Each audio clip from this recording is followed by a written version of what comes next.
안녕하세요. 바이핸드 우드워킹입니다. 목공 작업을 하다 보면 많은 자투리 나무가 생기기 마련입니다. 이렇게 많은 자투리 나무를 가지고 무엇을 할지 고민하게 되는데요. 가구를 만들기에는 나무 사이즈가 너무 작고, 그렇다고 소품을 만들기에는 또 많습니다.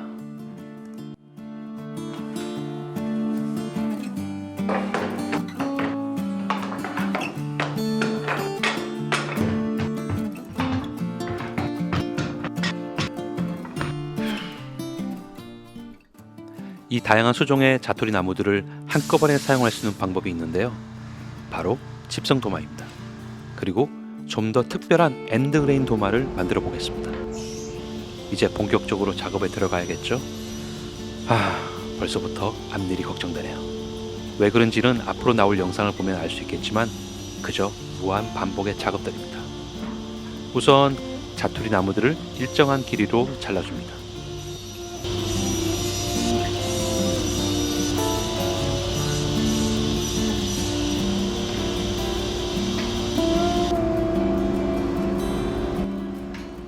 같은 길이로 재단된 나무들을 이제는 일정한 나무 폭으로 잘라줍니다.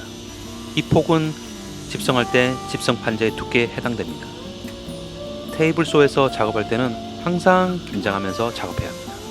매번 말하지만 99번을 잘하더라도 한 번 실수가 큰 사고를 일으킵니다. 작업에 익숙해질수록 더욱더 안전에 주의를 기울여야 합니다.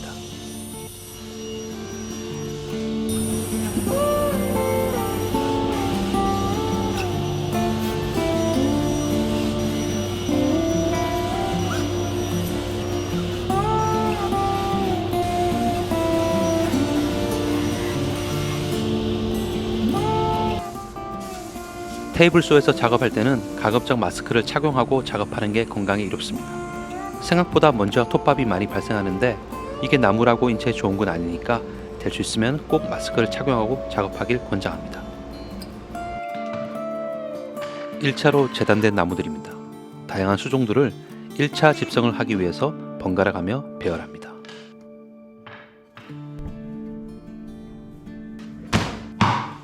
집성 시 필요한 장비들을 착착 준비합니다. 기본적으로 시중에 나오는 요즘 목공 본드들은 경화 속도가, 즉 본드가 굳는 속도가 빠릅니다. 그래서 집성할 때는 집중해서 집성을 빨리 마치는 것이 중요합니다. 그래서 저는 개인적으로 경화 속도가 느린 본드를 선호합니다. 클램프로 클램핑을 하고 하루를 보냅니다.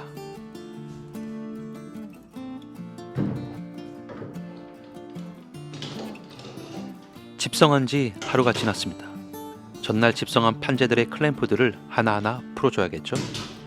집성하면서 새어나온 본드들은 하루가 지나면서 아주 단단하게 굳어 있습니다.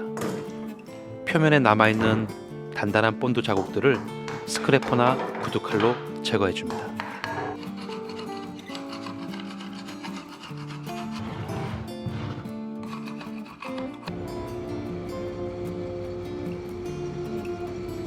어느 정도 굳은 본드를 제거한 후 자동 대패에서 집성 판재 표면에 남은 잔여 본드들을 제거합니다.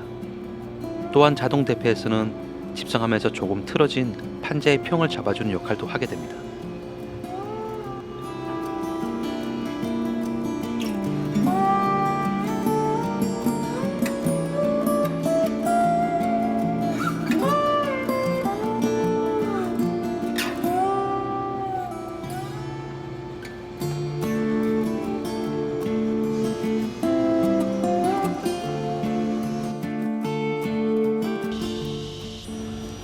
이렇게 1차 집성한 판재를 다시 일정한 폭으로 잘라줍니다. 그 폭은 대략 20에서 30mm 정도로 자르면 됩니다.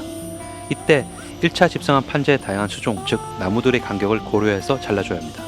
집성된 수종들이 중간중간 겹치면서 잘려나가게 해야 2차 집성 때 랜덤한 패턴이 생기게 됩니다.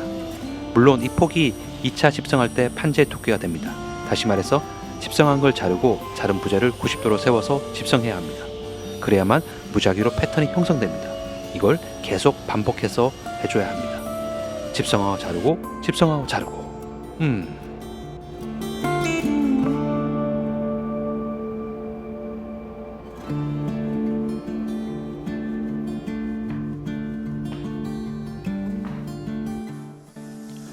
2차 집성을 시작합니다.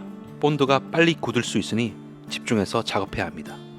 비싼 본드가 흘려내려도 일단 무시하고 빠르게 손을 움직여야 합니다.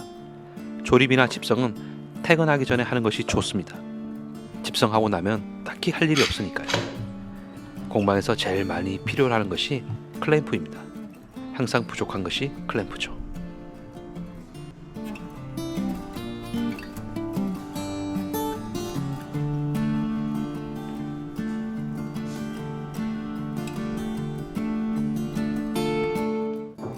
또 하루가 지나고 전날 클램핑한 집성 판재들의 클램프를 풀어줍니다.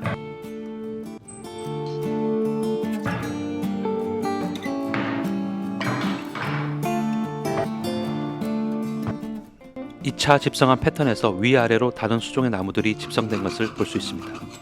집성하며 새어나온 잔여 본드를 제거하고 집성 판재 표면에 묻은 본드와 평을 잡기 위해 자동 대패해서 작업을 합니다.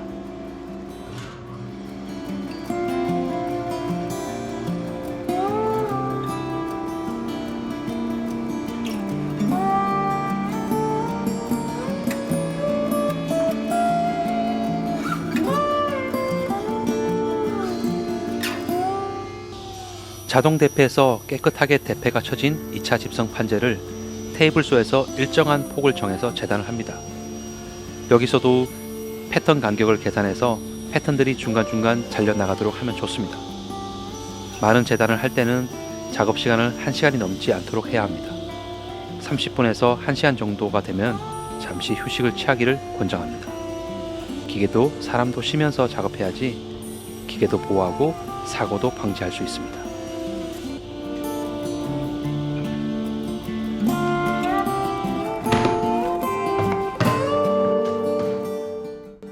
3차 집성을 합니다. 이전 테이블소에서 재단한 부재를 90도로 세워서 집성합니다. 그리고 다시 하루를 보내고 똑같은 작업을 반복합니다. 잔여 본드를 제거하고 자동 대패해서 대패를 칩니다. 영상에서는 삭제됐지만 이와 같은 작업을 2번 더 반복했던 것 같습니다. 즉 5번 정도 집성했던 것 같습니다.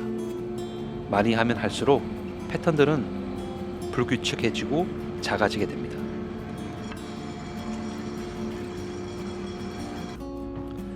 집성된 판재들이 많아서 나중에 쓸 것들은 따로 챙겨두었습니다. 이제 마지막 집성을 위한 재단을 합니다. 테이블소에서 재단하는 이번 폭은 도마의 두께가 되겠죠. 여기서 마지막 집성을 하고 자동 대패를 사용할 경우는 도마 두께 값에서 2에서 3mm 정도 여유분을 주고 재단합니다. 나중에 자동 대패해서 작업할 때 그 여유분 값만큼 깎여 나가기 때문입니다. 다양하고 멋진 패턴을 표현하려면 다양한 수종을 집성하고 재단한 부재들을 서로 섞어가며 다시 집성하는 과정을 거쳐야 합니다.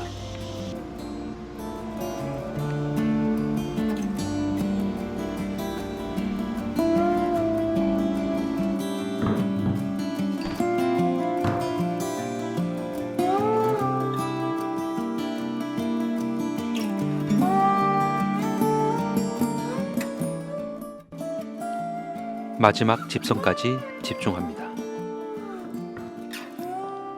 최대한 패턴들이 다양하게 섞이도록 배열하고 집성합니다.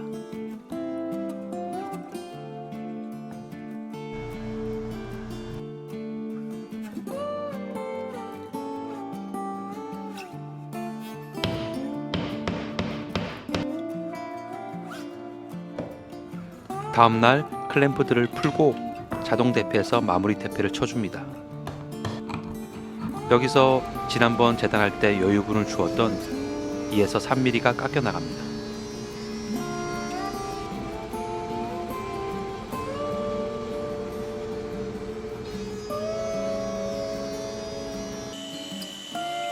집성된 도마의 사면이 직각이 맞지 않아서 플런지소로 한쪽 면을 잘라내고 테이블소에서 반대쪽 면을 잘라줍니다.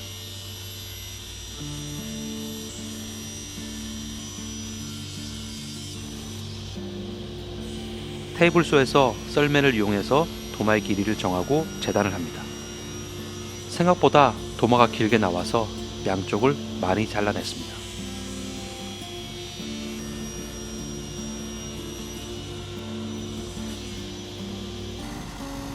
도마의 모서리 부분을 둥글게 다듬기 위해서 벨트 샌드기에서 다듬어 줍니다.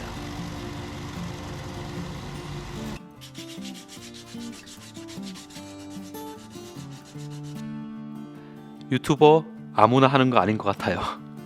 정말 부지런해야 합니다. 혼자서 촬영하고 편집하고 기획까지 하려니 쉽지가 않네요.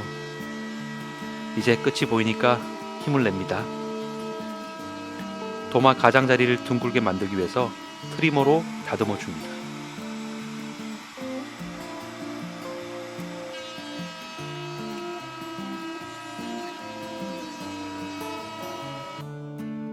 기계를 사용하다 보면 나무와 마찰로 인해 나무 표면이 타는 부분이 발생합니다. 이럴 때는 사포로 샌딩하기보다는 손대패로 몇 번 쳐주면 금세 사라집니다.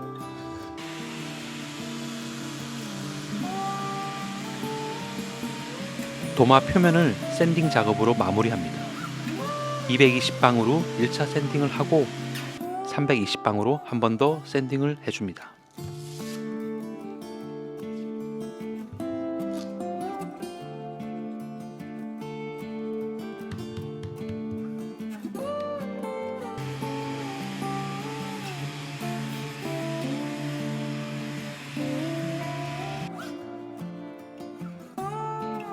미네랄 오일 5리터를, 그것도 5리터를 통에 부어줍니다. 유튜브 찍겠다고, 도마 하나 만들자고 이렇게 많은 오일을 사용해도 되나 싶은 마음에 마치 흘러내린 오일이 제 눈물 같네요.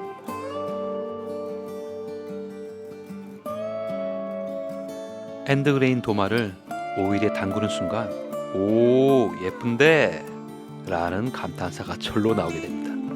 5리터 오일이 전혀 아깝지 않습니다. 하루 동안 도마를 오일통에 담궈 두었다가 다음날 도마를 꺼내서 충분히 오일들이 흘러내리도록 최소 몇 시간을 세워둡니다.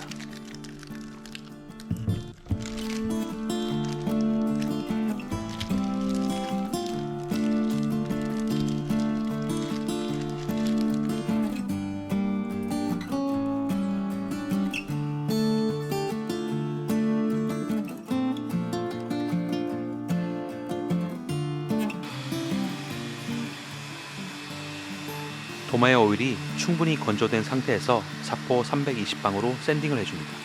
더 고운 사포로 샌딩해도 상관없습니다.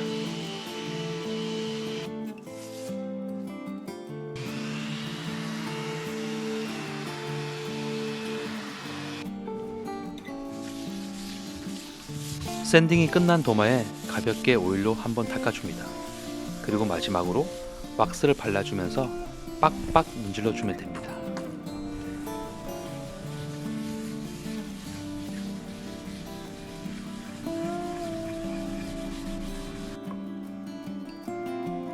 이제 도마 다리를 달아주면 모든 작업 과정이 마무리됩니다.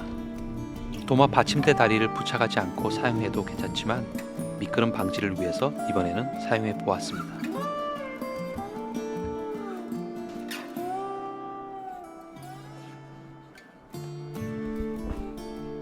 이렇게 아름다운 도마가 완성되었습니다.